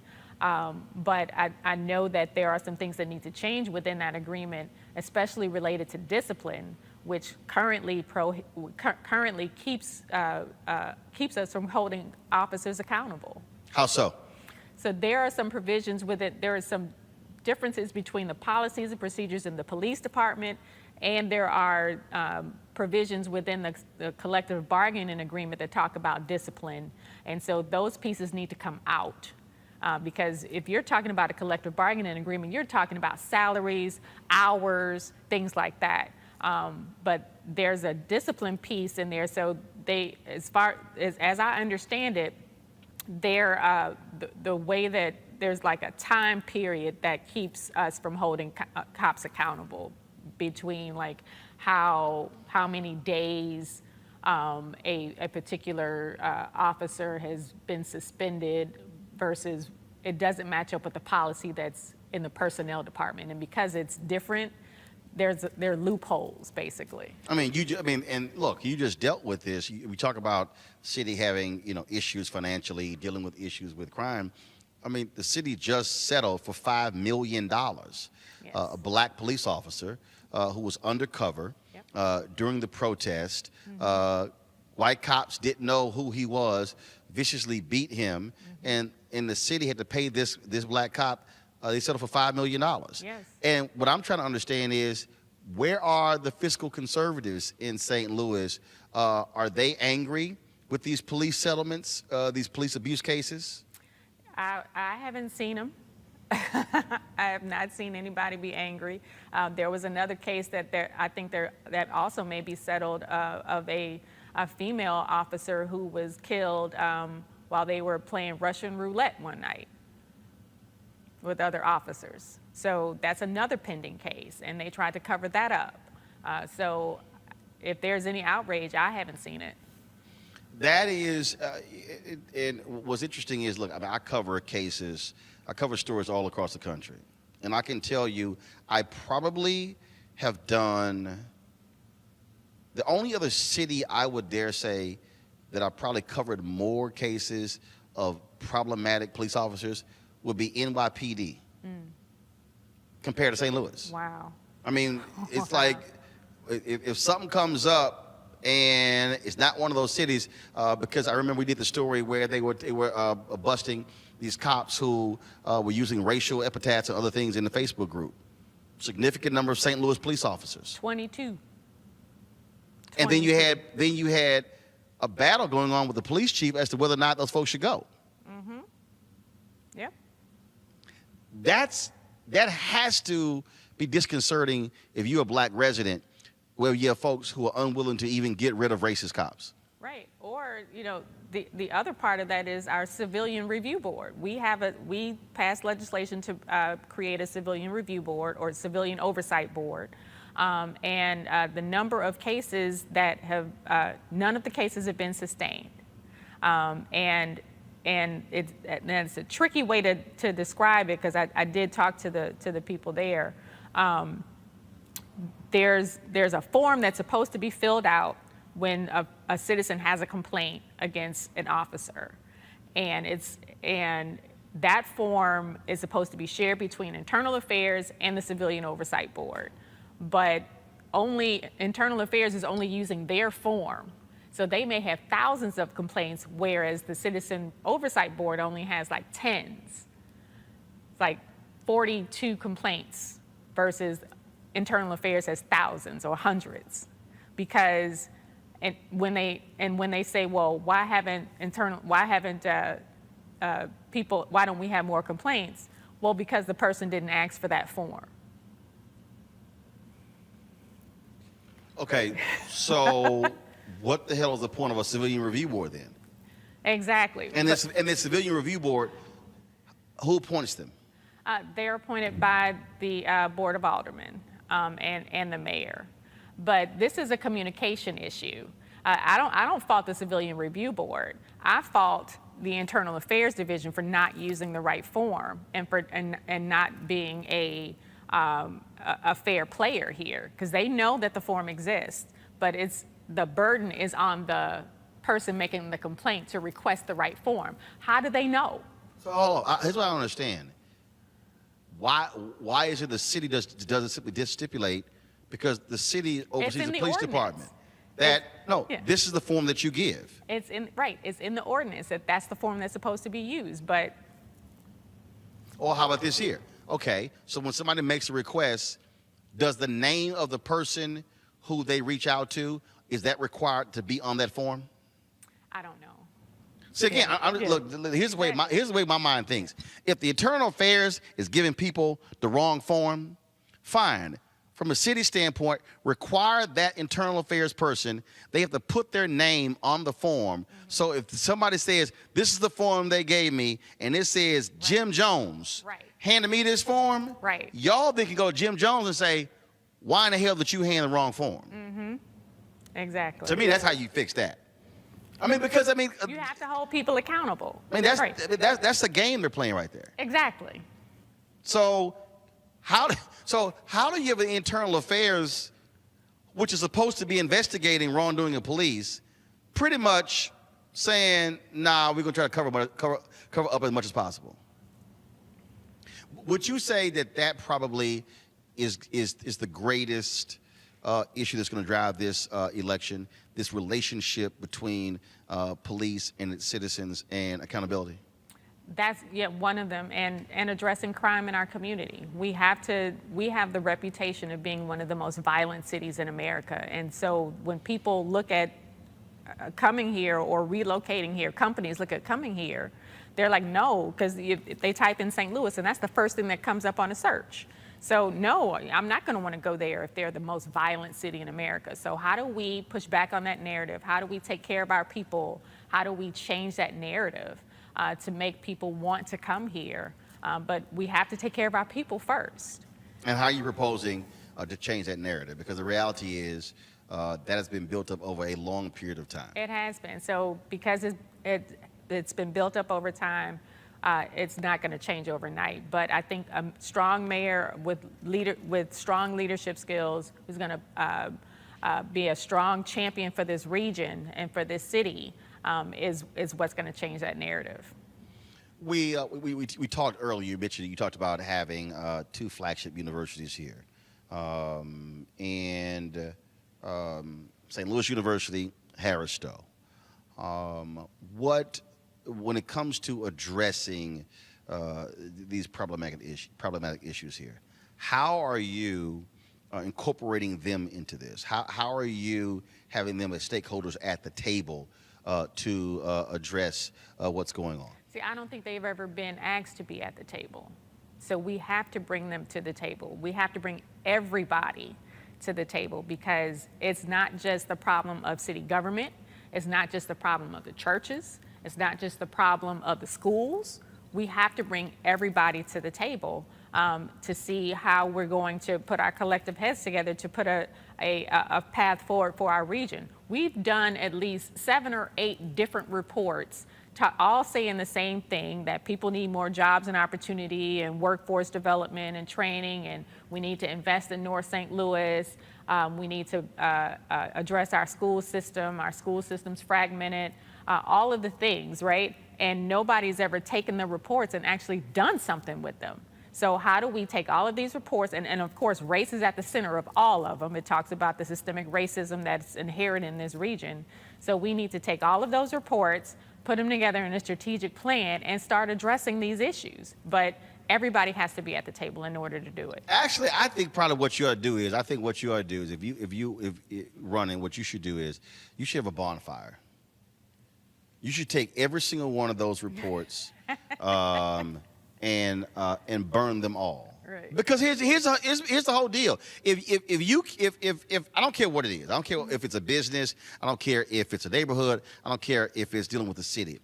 If all folks have done or issued reports, then the only folk who've actually gotten any work are the folks who write in the reports and the printer. Right. Because this last one on economic development cost $800,000 to tell us what we already knew. Okay, who spent $800,000? Not us. Not us. But it's from the development fees that they get through SLDC. It's a crazy setup. That is crazy. You pay me $800,000, I'll get you a report. Yeah, that's what I'm saying. So the folk who do these reports, that sounds like that's the only people who are actually doing well. Right. What is the relationship? First, I'm gonna go back to the business relationship in a minute. I still want to go back to the college and universities. You talked about the poverty piece. You talked about that. You have these two distinct universities, and so how do you, or are they doing it? How are you driving folks from your school system to these universities, and maybe not just for 4-year degree, but 2-year programs, certification programs, where you also are helping folk build a skill set? We're not, and we have more than 2 flagship universities. There's Maryville, St. Louis University, Washington University, Harris-Stowe, and Lindenwood, so I started a program called the College Kids Children's Savings Account Program, and we open college savings accounts for all kids in public school from kindergarten up. And what I want to do as mayor is bookend that program. So we start the accounts at kindergarten because we're trying to increase families' financial capability, but also how are we addressing the needs of our kids as they're coming out of high school? So we should be matching them up with union apprenticeships or 2 or 4 year vocational school, or how are we using our existing university systems to really reach out to all of our kids to say, hey, you can come here for free or reduced tuition. But I don't think we're not pulling those 2 pieces together. So it's just curious to me that if you have a fundamental problem in the city, you don't have a situation where you are involving all of the stakeholders. And so that's strange. So how in the heck can anybody think something's going to get it fixed if you don't pull business, education, health, law enforcement together and say, we have a collective problem? Right. Exactly. You can't. And that's the thread that I've seen in cities across this country where they have already tackled these issues, where they're growing, right? These small Midwestern cities that are growing, they pull everybody to the table. But for some reason in St. Louis, even between the city and the county, we can't seem to do that. But that stops if I'm elected. I already have great relationships with elected officials in the county. And I have been pushing, that's the only thing that I've been saying. We need to solve our problems as a region, you can't just put it on the city. We have to do it as a region. Everybody has to be at the table because our destinies are linked. Business. One of the things that I've heard from several people is that you have business interests who act as if they control the city and not elected officials. Mm-hmm. Mm-hmm. Clearly, you agree. Yes, I've seen that. During this pandemic, we had 2 different health directives from the city and the county. For a while, you could still eat inside in city restaurants, but you couldn't in county restaurants because our county executive is a medical doctor and knew that it was not safe to be eating inside. But in the city, there are certain business people who were pushing the mayor to say, no, we need these restaurants open because, you know, and I get it, you know, I get it that, you know, COVID was horrible for a lot of businesses, but. Still is. And it still is, right. But we shouldn't have different health directives based on, you know, whether or not you're on one side of the street or the other. Well, one of the things that, as you were talking about in this issue of crime, is there cause I think back to how I grew up in Houston. My parents were founders of our neighborhood civic club. Do you have an extensive neighborhood civic plan here in terms of where you are charging neighbors with creating clubs to control their own destiny, to be able to assist folks in whether it's dealing with issues with crime, but dealing with economic issues? Because one of the things that I say often when we talk about these elections, that I explain to people that elections are the end of one process and the beginning of another. And that when you look at cities where they've actually been able to do some great things, it is because people also were challenged to have an investment in the change in the city. And so what is your plan? What is your strategy to do that? To say, look, y'all, you can't look to me to solve these problems. I'm gonna need you, if you're living in this area, when you see something, to say something. If there's an overgrown lot, or if their trash needs to be picked up, I need you to be able to make that phone call, or create the kind of civic-minded organizations in these neighborhoods to also change them while you're also trying to make changes at City Hall. So it's real simple. We need to have more town halls with our neighborhood associations. In some parts of the city, you have active neighborhood associations, and in some, they're not that active. And so I plan on having town halls frequently, bringing all of the department heads with me. So when we're sitting in front of, hopefully, you know, as COVID lifts, when we're sitting in a room with neighbors in that area, and they say, you know, we've got illegal dumping, or, you know, this lot is overgrown, or, you know, these are the issues we're having, then that department head is right there to handle that situation. And it's nothing new. It's not rocket science. It's just meeting the people where they are and addressing their problems. And so when you talk about the areas where you don't have strong neighborhood associations, who lives there? We do. African Americans. So how do you change that? How do you change? Because first of all, you're going to need the neighborhood associations to have town halls. Right. So how do you change that? Are you charging church leaders? Are you charging community leaders? So what is happening there? I think people will be involved if they see that someone is responding to their needs. And right now, they don't even see government responding to their needs. They don't see their trash picked up on a normal basis, their streets being swept. So if we start doing the little things that they expect from their government, I think that they will be more involved.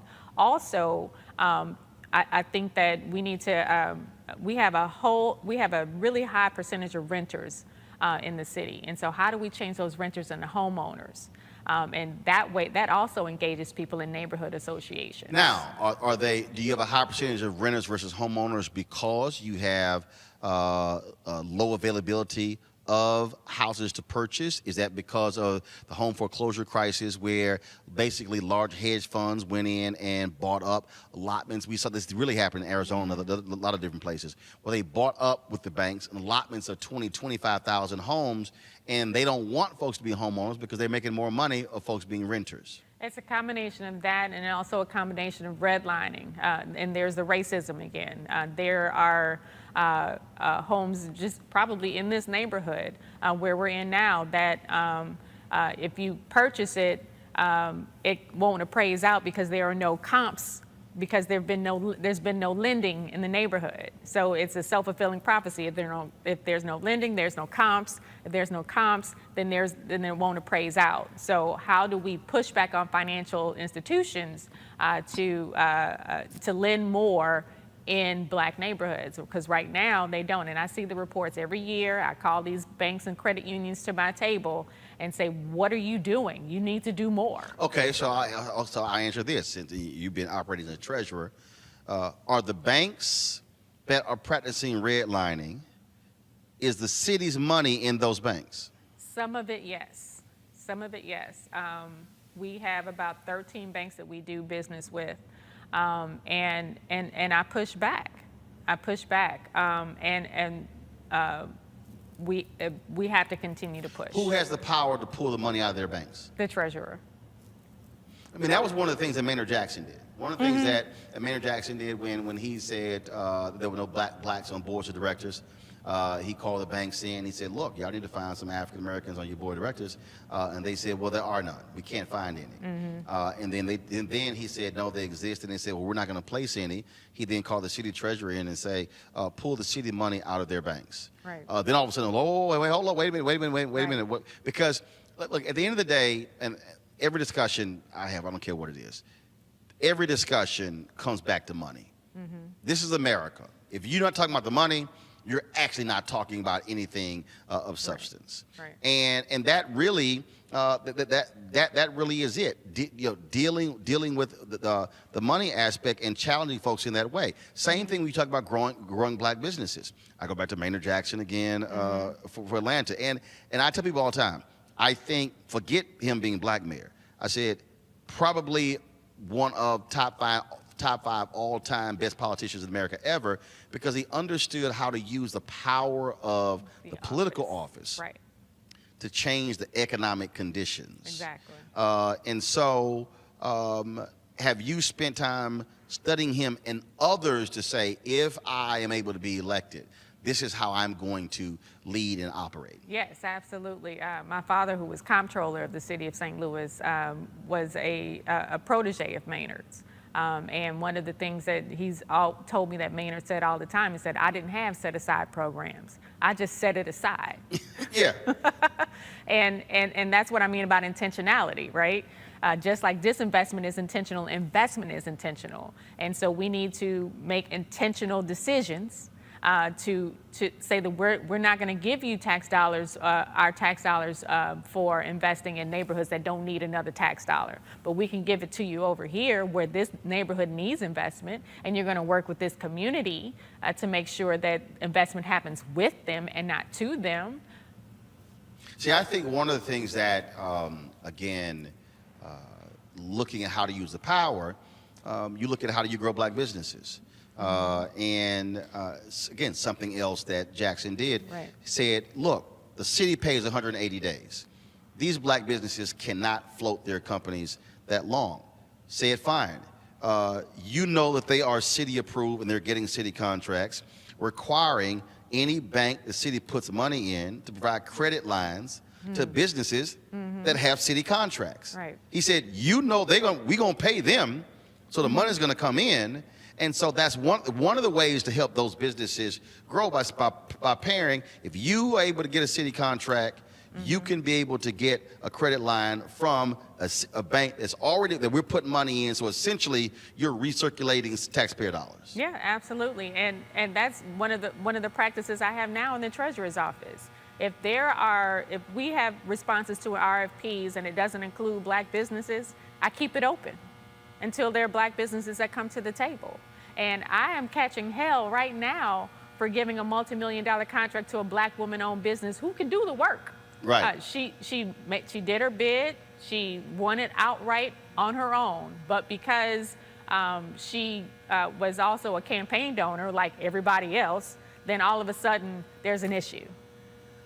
But she does the work. As if, I'm sorry, so is there a requirement in St. Louis that in order for you to bid on the contract, you can't be a campaign donor? No, there's no requirement. Because if that was the case, then nobody would be doing it. Nobody would get, right, nobody would get a contract. Exactly. See, I think one of the things that we've been talking about on my show really for the last year, and I've been using this hashtag, where's our money, and economic social justice, that what happens is we spend a lot of time about criminal justice reform, mass incarceration, and I keep saying, if you don't make the money a part of that, they got no problem with us talking about everything that don't have to do with the money. But as Coretta Scott King said, when my Martin started talking about the money, that's when they killed him. Exactly. That's when they killed him, because he talked about universal basic income. They talk about the March on Washington, but it was for the March on Washington for jobs and freedom. Right? They always leave that part off. So yeah, he was transitioning to civil rights in addition to civil rights, and saw where they intersected. A few minutes left before we end this, and I spent lots of time, like I said, in Georgia. Folks have been, and numerous stories have been done, talking about the work of Stacey Abrams, Right in a Fair Fight, the New Georgia Project. Is there an entity or multiple entities who are looking to replicate that effort? Relying by saying, look, we can't wait on campaigns, we can't wait on politicians to do it, that we have to be able to mobilize and organize people. We saw the level of energy that took place after Ferguson. Is that happening, and what role are they playing in this election? Yes, absolutely. That's Action St. Louis, led by Kayla Reed. And she's doing a fantastic job. If Action St. Louis had not been here pushing the envelope, educating our voters, we would not have seen the election of Kimberly Gardner. We would not have seen the election of Wesley Bell. And they were a key player in my race in 2017. They've endorsed me in this race in 2021. They have since launched what's called the People's Agenda. And they are going to use that to hold our elected officials accountable. They've been pushing on closing the workhouse, which is a jail that should have been closed years ago. It's uninhabitable. And so, yes, we have Action St. Louis on the ground, pushing the envelope, making changes in elections, in electoral politics, educating our voters, registering people to vote. And I see them becoming the next New Georgia Project. There's somebody out there who is saying, I had no time for this. I don't trust none of y'all. I don't think any of this stuff is going to change. It's not going to have any relevance for me whatsoever. So the camera there on the left, look into that one and talk directly to that person as to why they must be engaged in this election, vote March 2nd. Talk directly to him. What would you say to him? I would say two things. Number one, you should be able to succeed here regardless of your skin color, who you love, how you worship, or whatever zip code you live in. And right now, St. Louis does not provide that opportunity for you. And as mayor, I will provide that opportunity for you. And the second thing I would say is, it's one thing to have a vision and a platform, but it's something totally different to actually implement that vision and platform. And that's exactly what I've done in the Treasurer's Office over the last 8 years. I'm the only candidate in this race that has the executive experience of turning a vision into a platform, the management experience of managing a staff of hundreds and a budget of millions of dollars, and the national relationships to put St. Louis back on the map. Because that's what we want, right? We want to make sure that St. Louis participates in the growth like other Midwestern cities our size, and it is our time. And you need a champion and a fighter in the mayor's office, and I will be that mayor. Now, and I've seen some of y'all comments. Y'all know during the show we look at what y'all saying on YouTube and Facebook and Periscope and all that sort of stuff like that. Someone said that, Roland, there are 3 black candidates who are running, and why aren't you talking to all 3? Because only one called me. So the point I'm making is here, and y'all know, we travel around this country. We reach out to people reach out to me as well, and I said on the show, hey, we're gonna go to these places, and then when I reached out to Tishaura, I said, hey, love to sit down and chat with you about the run for mayor. The reason, and this is why I keep also arguing to folks who are watching, why you must support what we do, because the reality is MSNBC will not call her until she wins. Let me just go ahead and unpack that for y'all, okay? Same thing. These folks will not call in Cori Bush until she upset Lacey Clay, Y'all remember Justin Fairfax? I had him on my show several times when he was running for Lieutenant Governor of Virginia. But it wasn't until he won Lieutenant Governor of Virginia that MSNBC called him, and he said that his first interview after he won was not going to be on Rachel Maddow's show, was going to be on my TV One show. He said because Roland called me when they didn't call me. And so that's why it's important for us to understand the power and the importance of black platforms, for us to be able, as the first black newspaper, Freedom's Journal, wrote on March 16, 1827, we wish to plead our own cause. Too long have others spoken for us. And so we certainly appreciate all the folks who watch, and that's why we want you to support what we do.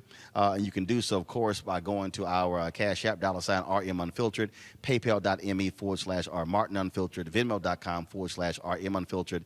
Zelle is Roland at RolandSMartin.com. And of course, you can also mail to us, New Vision Media, Inc., 1625 K Street Northwest, Suite 400, Washington, D.C., 2006. We always end the show with all the folks who support us. So y'all can go ahead and roll those credits beginning. Tishaura, we certainly appreciate being with you here, having this conversation. Good luck March 2nd. And of course, as any candidate, you probably don't want to run off. But if there is a runoff that's taking place in April, when? Yes, April 6th. April 6th. And then new mayor sworn in when? April 20th. Dang, that's really that ain't much time between the election, the runoff, and then business starts. No, it's not. We need some serious election reform there. All right. Well, certainly good luck with that. We certainly appreciate it. Thanks a lot.